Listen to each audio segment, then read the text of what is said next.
you satisfied, 'di ba? This is the first supposedly open BICAM in history. Tapos are you happy with what was agreed upon during the BICAM? Well, maganda naman na naging open at saka transparent yung BICAM. At kitang-kita natin gaano ka bulok yung proseso ng paggawa ng budget. Di ba? Mas mabuti na nakikita natin. Marami pang kailangan gawin. Halimbawa, maraming caucuses eh. Tapos maraming break. Usually doon nangyayari yung mga, di ba? Yung mga negosasyon, hindi natin nakikita eh. Yeah. Next time, kung gagawin talagang open tsaka transparent, ipakita nila ano nangyari doon sa mga caucuses. Ano nangyari doon sa mga break. Kung meron silang mga meetings, wag naman nilang gawin sikreto para makita natin. Ikalawa, so bukas lahat. Pinapanood na kayo ng buong bansa eh. Tapos napakarami pa rin unprogrammed funds. Napakarami pa rin pork. Yeah. No? In-adjust nyo lang, ginawa nyo lang soft pork. No? Imagine mo, mahigit doble yung MyFIP, yung mga guarantee letters, mahigit doble yung AIX, mahigit doble yung TUPAD, mahigit doble yung tawag dito, farm to market roads, mahigit doble yung support fund para sa local government, etc. etc. So, tapos yung unprogrammed funds, 240 billion plus pa rin. Yeah. So, medyo magayos-ayos naman kayo. Nasa gitna tayo ng isang massive corruption scandal na nakaugat dyan sa mga unprogrammed funds na yan. Tapos uulit-ulitin nyo pa rin kahit susubukin yung palambutin by making it soft pork, no?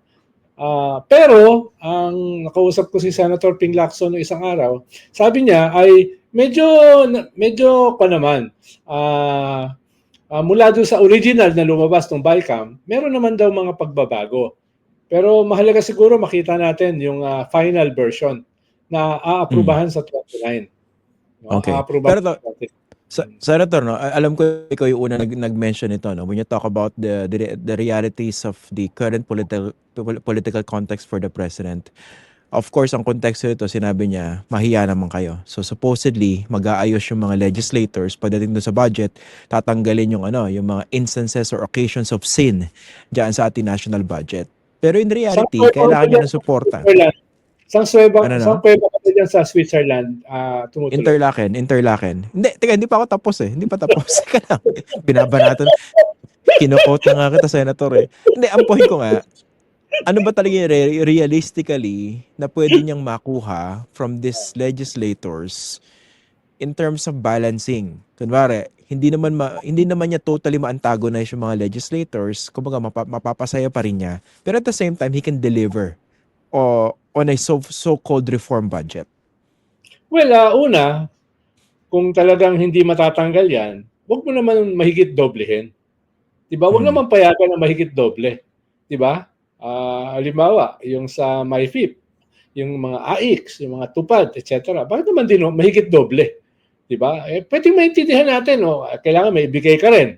Baka mamaya i-impeach ka ng mga yan. Diba? Correct. So, kailangan ibigay ka rin para may konti kang control para sa mga priority bills mo.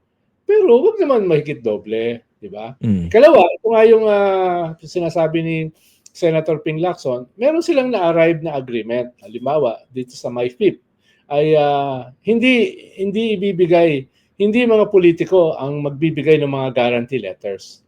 No? Hindi ko alam kung ano yung final version. Hindi ko alam kung ano yung final version na na-arrive nila. No?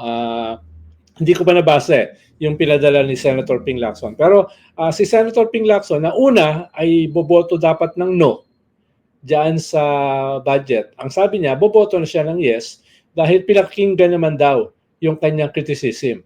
At yung so kanyang mga medyo sabi kasi niya boboto na siya ng yes eh. Na nung una ay sabi niya no. Pero we have yet to see ano ba 'yon?